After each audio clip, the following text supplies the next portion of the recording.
Hello everybody, Zach here, and welcome to Microsoft Flight Simulator 2020.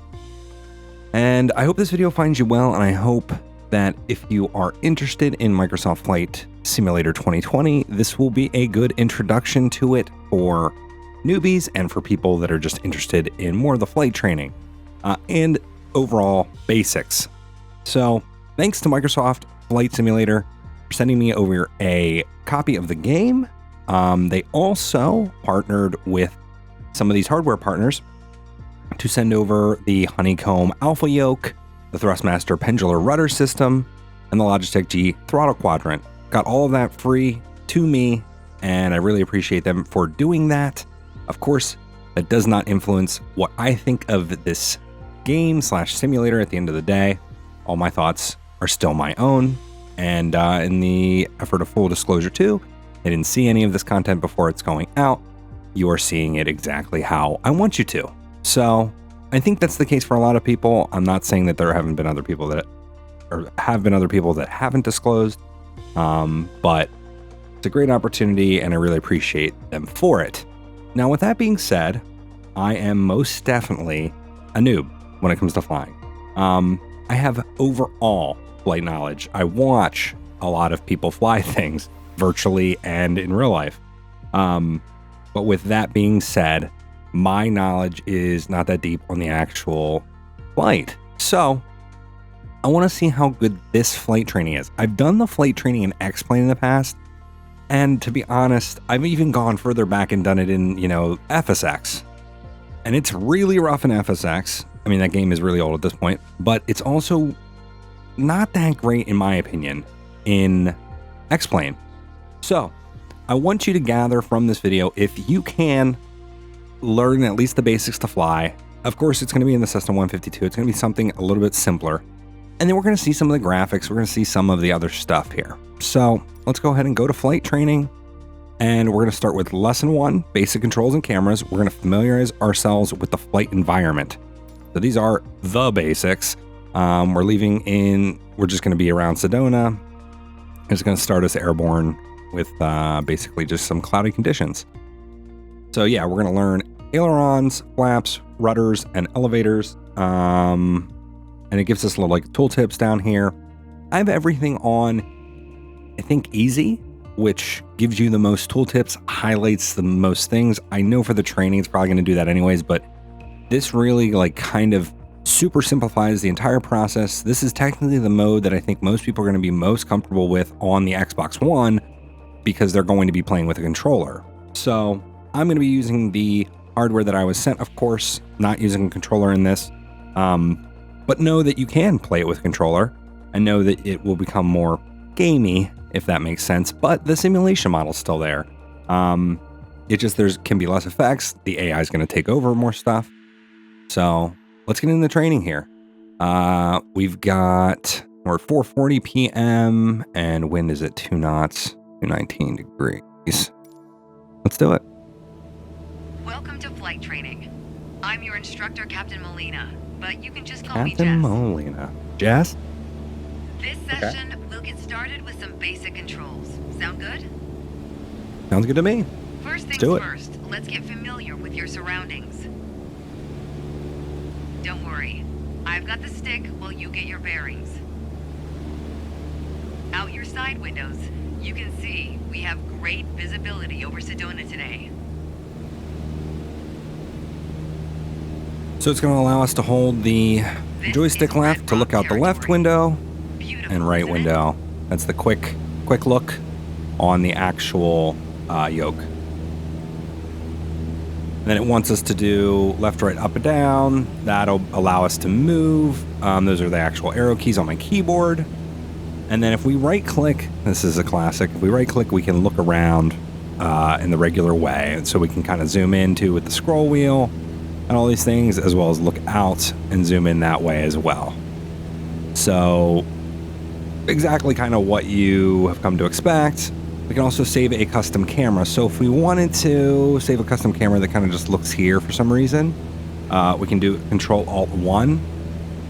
See if you can spot That'll the save Sedona that. Airport. The runway should be a pretty easy landmark to find. And then if we go Control 9, that'll reset that.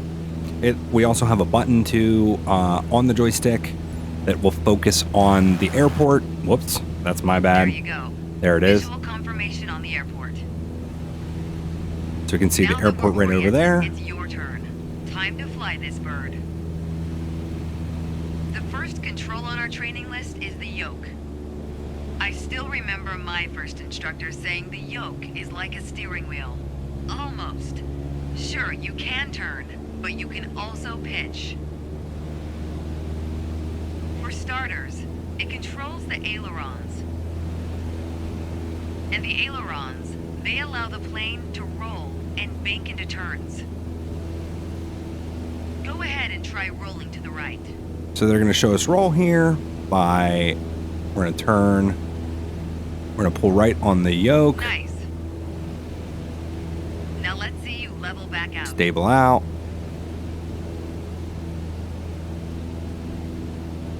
Good. And then, yep, we're straightened up. Of course, the yoke also controls the elevator. And the elevator affects the plane's pitch, right? Pull back That is on the correct. stick, the plane starts to climb. So Give it a let's zoom jump. out here so you can see exactly what I'm doing. I'm going to be pulling back on the The most yoke valuable ever so things in slightly. aviation are speed and altitude. We're going to push in a little But bit to notice when you're level pitching back up, out here. Your speed is decreasing. You could add more power. Or for now, let's just pitch down. So it wants us to show you what pushing Just down that, looks like. Your speed's picking up again as the nose pitches down. As you level back out, let's talk about another control. The rudders at your feet. Rudder pedals control the aircraft's side-to-side movement, also known as yaw. On the ground, those pedals are going to steer the plane left or right. Up here, they properly align us during turns. Try them out and watch the plane's nose skew to either side. We're going to third person to show you this. We're going to skew. Look at that. Simple enough, right? And then from the inside, you can see Before it's we pretty go dramatic, on, let's even bring just the with plane small back to straight up flight. Make adjustments sure your there. dashboard is aligned 3 to 4 inches below the horizon for a cruise attitude. Okay, the last thing we're gonna cover now is the throttle. If you have the need for speed, then the throttle's for you. Full Get it? control over the power output of the engine. Let's see what happens when you cut all the power. We're going to cut all the power here against, you know, all things that tell you to do that. We're going to cut it down completely to 0. Surprise, surprise. Our And look at altitude us. is decreasing.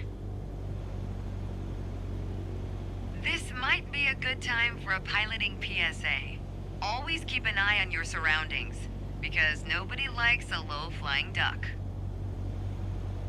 All right, let's go ahead and throttle back up. Okay, we're going to go back to max. You can see how easily it changes where we are now headed back up. Got a lot of speed again. It's crazy how little different. I mean, this is a small plane Speed is too, increasing, but and as long as we maintain the same attitude, our altitude will keep climbing too. You're really getting the hang of your controls. Before long, you won't even need a co-pilot. Until then, I'll still need if a you want help co-pilot, with let's the be real. radio or checklists or simply flying the plane, I'll be here. You can pass me the controls when you're ready to finish your session, or keep flying. It is a great day after all. I just want to show you third person real quick. This, I feel like a lot of people will be, and it gets a lot louder, of course, outside. But this is pretty awesome. You're going to get better views of the surrounding area in this mode, of course, because you're not going to be in the cockpit. With that being said, you still got a lot of key, you know, visuals here. Altitude, V-speed, your flaps, and your trim. I don't know what AOA stands for, to be 100% honest. Fuel, engine, airspeed, and your heading. and compass. I think this mode too is what a lot of people are probably going to want to fly on the consoles. I think it's beautiful. I think this is absolutely great. Like, this excites me. Not that the cockpit doesn't excite me. I think these cockpits are pretty well rendered for the stock game. Like, I think they're pretty incredibly rendered, honestly. But I think there's going to be a lot of people that are going to be in this third-person view, taking in the sights, using this to, you know, kind of travel and see stuff while we're kind of going through what we're going through right now. And like I said, I think on the Xbox One, and if you're just on easy mode and you're doing some different stuff, you're going to be in this camera mode, I feel like, pretty often. But that's just me. Of course, the people that are going to be flying are going to be in the cockpit more often, of course. Makes sense. So we're going to hand over the controls to All right, I have control. her. Good job. And that's going to be the debriefing for lesson 1, which just went over, like I said, aircraft views, roll, yaw, pitch, throttle, and we gave her the controls over. So our next training flight is going to be attitudes and instruments. We're going to continue. So we got airspeed indicator, attitude indicator, altimeter, turn and slip indicator, heading indicator, variometer, tachometer. And they're showing him all right here, but they're going to go through and highlight each of them and kind of go over what each of them does in this. Because this is, let's be real, the most important instrumentation that you're going to be having to look at while you're flying. So let's do it. Hey, we're over Sedona again. Today we're What a talking concept. about attitudes of flight, how your plane is oriented relative to the horizon. If you look outside, you can see the cockpit is just about 4 inches below the horizon line. And I would say that's We're accurate. flying straight with a decent rate of speed. This is the cruise attitude. Let's see how it reads on your instruments. So we're going to focus on our instruments by doing Control 1. Take a look at the attitude indicator. We're going to look at the attitude indicator here. As That's the name highlighted in blue. implies, it shows your current attitude. The white line is the horizon, with the sky above and the ground below. That orange element in the middle, aligned with the horizon, that's your plane. Right here, obviously. Just like we saw outside, our current attitude reads pretty much straight and level. Okay, now let's see how much power the engine's generating. Check your tachometer. Looks like Gonna be we're over pushing here. around 2,300 revolutions per minute. Combined, attitude and engine RPMs translate to aircraft performance. Which leads us to your airspeed indicator. Be right over here in knots. Now, last but not least, check your altimeter. To figure out your altitude, you always want to read the small needle first. That's how many thousands of feet up you are. Then on to the big needle for the hundreds. With our Makes current sense. attitude and power output, we're holding a speed of 90 knots and a stable altitude of 6,000 feet. But that's about to change. Take the stick when you're ready. All right. So we're going to take the stick. I don't know why they're saying joystick button 2. Pull back slightly Oh, yeah, on that does the reset yoke it. to raise the nose just above the horizon line. About 2 inches. Make sure you don't pitch up too much, or the angle will be too steep to create lift. And without enough lift, we'll stall. Alright, go full throttle and start climbing. Yep, we are Welcome to full the climb throttle. attitude. See how it shows up on your attitude indicator and tachometer? According to your altimeter, we're gaining altitude. But we're losing airspeed even at full throttle, proving you can't avoid basic physics while making a climb. Yep, physics work. Okay, before we go on, let's get back to a cruise attitude. Ease up on the yoke and aim your nose just below the horizon. Then throttle back down to 2300 RPMs. All right, we're gonna throttle down here. There's Nice job. 23. We're now set up with the same attitude and power we had at the top of our lesson. Cool. Next up is the descent attitude. Start by reducing your RPMs to 1800. Then drop the plane's nose a bit further below the horizon. Back that throttle down. There's 2. There we go. As and expected, 1800. With a nose down attitude, our altitude is decreasing while our speed is picking up. Yep, Why don't you that get would us be back accurate. to a cruise attitude, and we'll hit the last part of our lesson. All right. Gonna ramp up here. Let's get to There we go. 23. Now that we know how to cruise, climb, and descend, let's talk about the turn attitude. Gently pull the yoke left or right to start rolling the plane.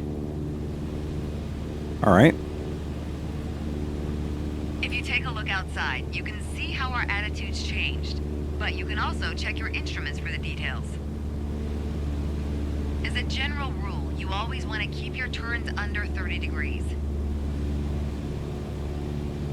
At the top of your attitude indicator, there's a series of notches representing 10 degrees each. Use them to control your roll. Notice the more you turn, the more you need to pull back on the yoke to maintain altitude. When you're rolling out, you'll need to do the opposite. Roll and push at the same time. God, this game looks so good. The more you know about the main attitudes of flight, the closer you get to that pilot state of mind. So keep practicing, and whenever you're done, pass me the controls. So yeah, so she was referring right here to these lines right here that are flanking the orange. Those are 10 degrees, so 30 is about here. Well, not about, it is. So we start to turn here. We're doing 10, 20. That you would want to do under 30. That's 30, and you can see that's pretty aggressive. I can show you an outside. Beautiful. Man, this game slash simulator looks just so good. It's kind of unreal. The lighting there that was coming across the panel, it's kind of unbelievable how good it looks. All right, so we're gonna hand over aircraft control and finish this lesson. Control now. Well done. So I think we've got that down and got our instrumentation down. So we learned cruise attitude, climb altitude, descent attitude, and turn attitude. Did I say altitudes? I meant to say attitude every time. Don't shoot me. And of course, we learned about all the instrumentation and the instrumentation cameras. So let's do this. Next training flight will be takeoff and level. So yeah, this is, I mean, I feel like this is probably the best version I've seen of this though. While probably not completely perfect, this will get beginners and maybe even people that have flight simmed before, but have been out of it for a long time. It'll get them familiarized with how these cameras work, and just a refresher course, because it's never bad to have a refresher course, right? In anything, I feel like. So I feel like they did a pretty good job here of setting up the basics. And yeah, let me know what you guys think. I think that visually, though, I'm legitimately kind of like blown away by everything here. There's an old saying I like. A mile of road will take you a mile. Classic. A mile of runway will take you anywhere. Classic. Taking off isn't hard. If it ain't Boeing, I ain't going, am I right? Key points to remember. First, we always take off into the wind, which won't be an issue on a calm day like today. Second, before we enter a runway, we always make sure it's clear. So we are going to focus on the runway by holding our nope. Everything looks and good. No everything looks cross-traffic. clear. Go No ahead cross and taxi traffic. into position. We're going to taxi into position. We are going The to rudder flip pedals should our make steering the plane pretty easy. e-brake off here, which is on our quadrant throttle. Oh, we're going a little fast already. Oh my gosh. Oh my god. I guess the default throttle there was a little high. It wasn't it. It wasn't All right, it, idle. let's do this. Apply It's full funny. power and I'll walk you through the takeoff as we go. All right, let's do it. Full throttle. And I'll be using my rudder pedals and not the yoke here. Use your Keep it on the rudders to stay on the center. center line and keep pushing power until you reach 55 knots. We're looking for 55 here. 40 there. Good. 45, Now 50, gently pull back on the 55. yoke. Line up the Pulling top back. of your instrument panel so it's a couple inches above the horizon. Looking for a That'll couple pitch us inches up above the and set a good horizon climb here. attitude. And we're That'll be our airborne. climb attitude. Perfect. Focus on flying straight. Use your rudders to keep the runway heading of 210 degrees. Maintain 75 knots, and we'll reach our target altitude of 5,500 feet in no time. Over 210. I think we're maintaining.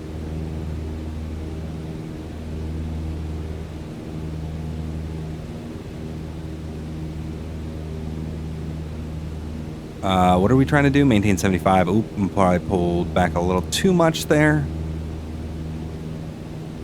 They're going to dock me for that because I think they grade you or start to grade you. That's, oh, we're close to 70 there. Still probably a little too, coming closer to 70 on the knots. Yeah, they're complaining about me maintaining because I'm not maintaining 75. I pulled back a little bit. There we go. 55 hundo. Straight and level flight. First step here is adjusting our attitude. Okay, so we're going to straighten out here. We're in a cruise attitude, pushing max power. To stay level at our target altitude, let's start by easing the throttle back to 1,800 RPMs. All right, 1,800 can do.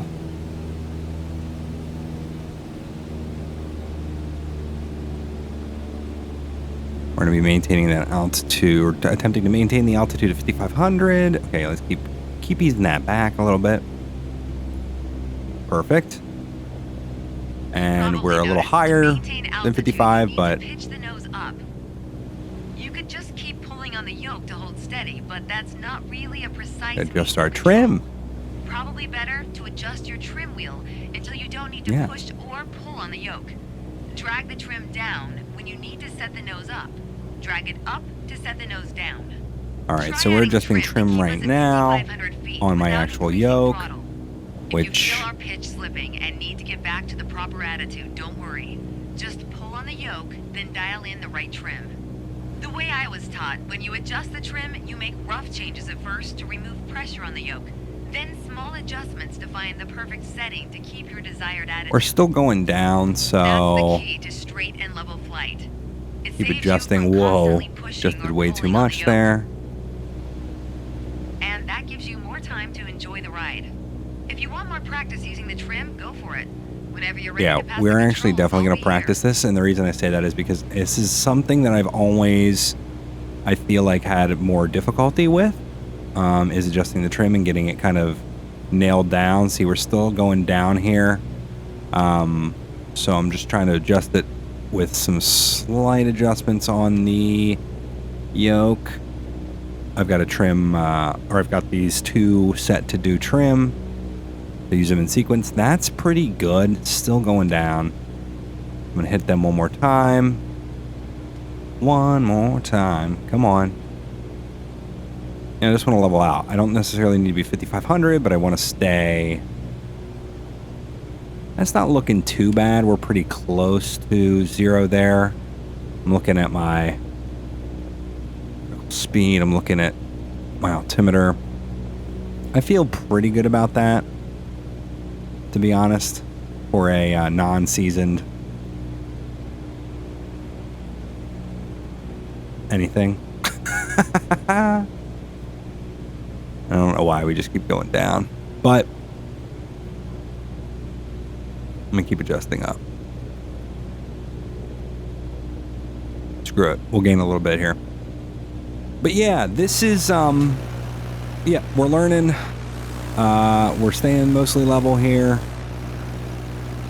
I know there are definitely things that like anything, right, you're going to get more accustomed to and learn more. But that's one thing that I feel like struggled with on others. If they talked about trim, they talked about it so quickly, which I know they talked about it somewhat quickly here too, but they talked about it so quickly where I didn't get enough, and I didn't get to try it enough. And that's the other thing too that's nice about this, is being able to try it a little bit more and then being able to hand over controls once you feel like you kind of understand the concept completely. So we went through everything here. Checked for a runway. We positioned for takeoff, which we had a little bit too much throttle in there by default.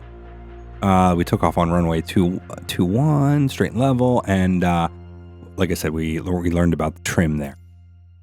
So let's attempt to land. You want to talk about the other thing that's probably the most difficult for most people? Learn how to land. It's definitely always been difficult for me. So stall speed. Oh, well, it's gone. Would have been nice to know the stall speed.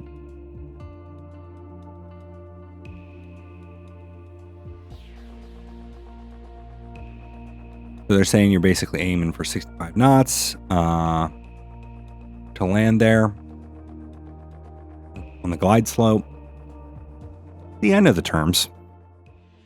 Not a complete monkey. All right, let's do it. My first instructor used to say the best part of flying is landing in one piece. The man was a terminal pessimist, but he wasn't wrong. Today, you're in charge of bringing us in for a safe landing. Yeah. We've got clearance for a straight-in approach, so we don't have to complete the standard traffic pattern. And I've already set us up in landing configuration at 65 knots with 10 degrees of flaps and idle power. Okay. We're on the glide slope now. Maintain speed around 65 knots. Change your pitch if you need to, and keep your aim point on the runway number. When you're targeting the runway number, you want to keep it steady in your sights. Oh, it's there. Yeah, about that. Like I'm gonna go down to idle here. You'll need to add a bit more throttle to get back on the slope. I should be good where I'm at, but let's see. Moving down in your windscreen, well, then you're too high. They want us to maintain 65 here. Flaps to increase your rate of descent, but you'll also need to push forward and trim to change your attitude and maintain the same speed. It's a lot of stuff. All right, want us to extend our flaps here, which we just did. That's going to slow us down a lot there. I feel like my nose is down too much, but I also want to land. Like I don't want to be. I don't know. We're going around 65 there too. Just seems so slow, doesn't it? Not getting bumped. We're getting bumped around a little bit, but not crazy. And again, slight adjustments. Want to do anything crazy here? On the runway threshold. When you're 10 feet above the runway, it's time to flare. Right. Once we pass the threshold, shift your aim point to the end of the runway. Then pull back slightly on the yoke to aim the nose just above it. Oh man, I'm actually like legitimately nervous. It's virtual, but and I've done it, but if you want to talk about feeling rusty. We're too high to land. SOP dictates we go around and try our approach again. Oh, okay. Don't worry. You'll get it with practice. So it wanted us higher. Oh, wow. We failed there. Okay. Let's restart then. I didn't feel like I was too high, but I guess I was. And I feel like I did this successfully in the Cessna already. My first instructor used to say the best part of flying is landing in one piece. The man was a terminal pessimist, but he wasn't wrong. Today, you're in charge of bringing us in for a safe landing. We've got clearance for a straight-in approach, so we don't have to complete the standard traffic pattern.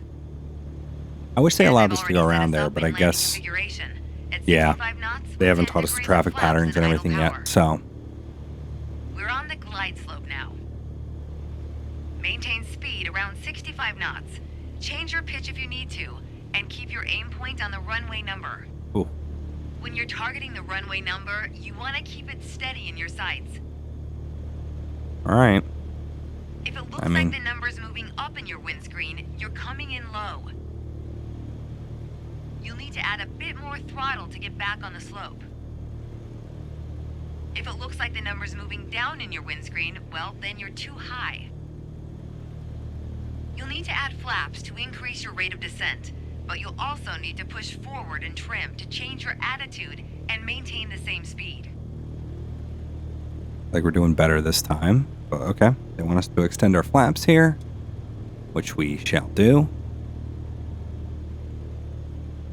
This slows down a bit. You always feel like too, or at least I do, that you're just too low. Or like you're coming in too low. So maybe that's what I was trying to over adjust for that. We are not doing 65 knots here at all. We're doing 50.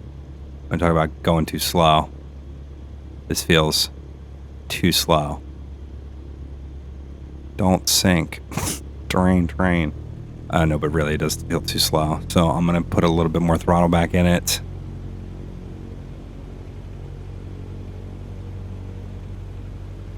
Okay. It's about, they want us, okay. When you're 10 feet definitely not above the maintaining runway, 65 though. It's time to flare. Once we pass the threshold, shift your aim point to the end of the runway. Then, pull back slightly on the yoke to aim the nose just above it. I feel like we're going way too slow, but let's see. See if we can get this one. Let's see if we're too high again. I feel like we're not, but we are going for the numbers. Okay, we're past the threshold. Start the flare. Oh, Keep pulling back slowly. Let the plane settle onto the runway. Don't push it down, but don't let it start climbing. Nice. Now apply the brakes to slow us down and bring the plane to a stop. Too bad. We got to get off here. Which I don't know if they're forcing us to or not, or they're going to tell us to, but I wanted to get off. Reword. Great job. As they say, any landing you can walk away from is a good landing. But if you can use the plane the next day, it's outstanding. There it is. Landings can be hard, even for seasoned pilots. Trust me, don't hesitate to practice. After all, that's what we're here for, right? I didn't think that was actually too bad. I don't know that I'm getting a grade here, but I think we did okay. But I'm sure the comments will let me know otherwise. So yeah, that's going to be the training for today, guys. If you like this video, if you want to see more Microsoft Flight Simulator 2020, please don't hesitate in letting me know. We did the first 4. I would love to go ahead and do these later ones. Of course, they're going to take more time, so some of them might have to be broken up a little bit more. But yeah, you know, first impressions, I'll give you that right now. First impressions, I think this is a great base, and I feel like we are definitely going to see this simulator / game for years to come. And I think there is, like I said, a great base for not only just graphically, but the fact that the stock planes and what comes with it in terms of airports and everything, and the stuff that's handcrafted, I feel like it's in pretty incredible value for what they offer. And this is from the eyes of a noob, basically, like somebody that doesn't have all of that. So I can't say that, you know, I have this super professional opinion about it but I just know that, you know, you had to pay so much more for scenery and for planes and for all that stuff. And I don't think that's not going to exist at all. I just think because of the level of detail that Microsoft and the studio that's made this, Asobo, has brought, that the quality just, the bar has been raised. So I think we're going to see exactly what we've seen from the other simulators over the years, where we've seen really good models come in and be built by other parties. But I think the base is really, really good. And I'm kind of excited to learn more. And that's the one thing too. Always keep learning. And I think this is a great start. I almost wish it went more into you know, different types like turboprops and went further. but I understand there's just so much complexity in anything more than a Cessna, basically.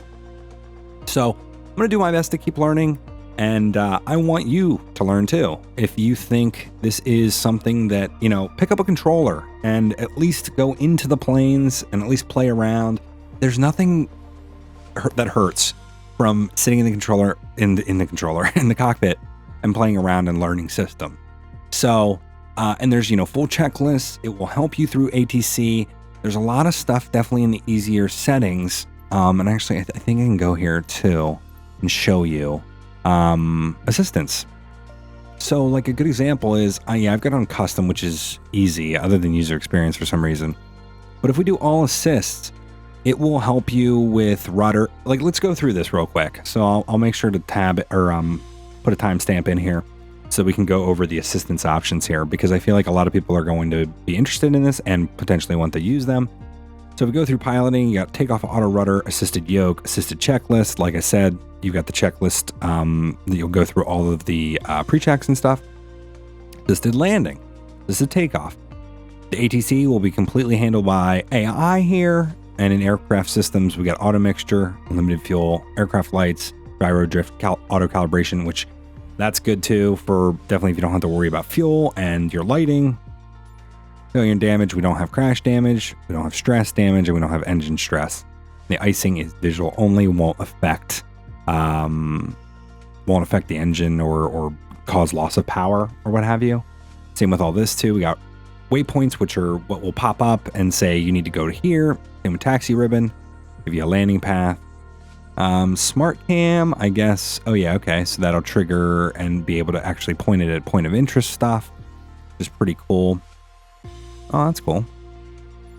And then notifications too. All of these will come up and they'll give you software tips and everything too. And yeah, all of these, like the ATC UI panel open by default. Got ATC voices, all that stuff.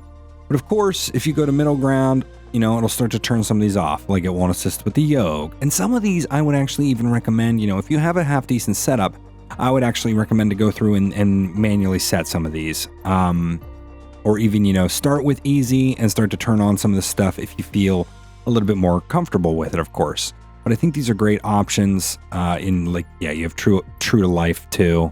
So all assist is, yeah. And then true to life is literally everything off. And keep clicking through like an idiot. So, and yeah, it'll set these to hard. So you can even set these independently too, depending on what you want to do or what you want to focus on. So I think that's fantastic. We're going to discard that. And just the fact that this world map is the world, and this world map is also really cool in my opinion, in the fact that you've got all these different like points of interest, and you have these different what it'll do is it'll recommend airports and stuff to you. So I think it's incredible. I think this is a great starting point. And I think a lot of people, rightfully so, have been very excited by it, and I think it can only get better. Like I said, I think it's a great base, and I'm excited. Like I said, as a person that doesn't have that much knowledge, this is great. It's right, like, you know, some of the space stuff. Like I'll go through and play some space simulators and do some different stuff, like Kerbal, which isn't. I mean, it is a simulator at the end of the day, but Kerbal. And do some other different stuff with space, because I think, again, you know, you might never, like I might never step into the pilot's seat of a plane ever, but it'll keep you sharp.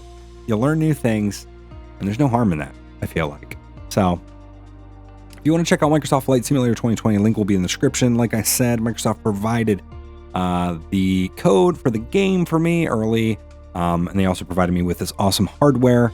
You can check it out. I took a picture on Instagram of the box. You'll probably see pictures of it over time as I do different stuff with it, and I kind of build around it. I actually got the Next Level Racing flight package as well. Not sent from them. I bought that with my own money, and I actually had to modify that base because the Thrustmaster pendular rudder system is huge in a good way. Very well built. Everything in this kit is very well built. I cannot wait to see the alpha, the honeycomb quadrant, which looks so good, looks so absolutely incredible. So I think that's one of the things too, that there's going to be a lot of people that get this that weren't necessarily into flight sim stuff. I know some people I feel like didn't get this stuff early, and it was kind of, I don't want to say confusing to me, but for me, I was grateful to have received all of this stuff. And I think it's going to be something that I really do spend a lot of time with here in the future. So, like I said, if you want to see another video on this stuff, please subscribe to the channel. If you want to see more flight sim stuff too, and in general sim stuff, I'm going to try to do more and more of that. So, like I said, we went through 1 through 4, and in the next videos, we will probably go through the rest here. So, I hope you guys have a great rest of the week. Hope you buy Microsoft Flight Simulator 2020 if this interests you at all. And I'll see you guys in the next one. Bye.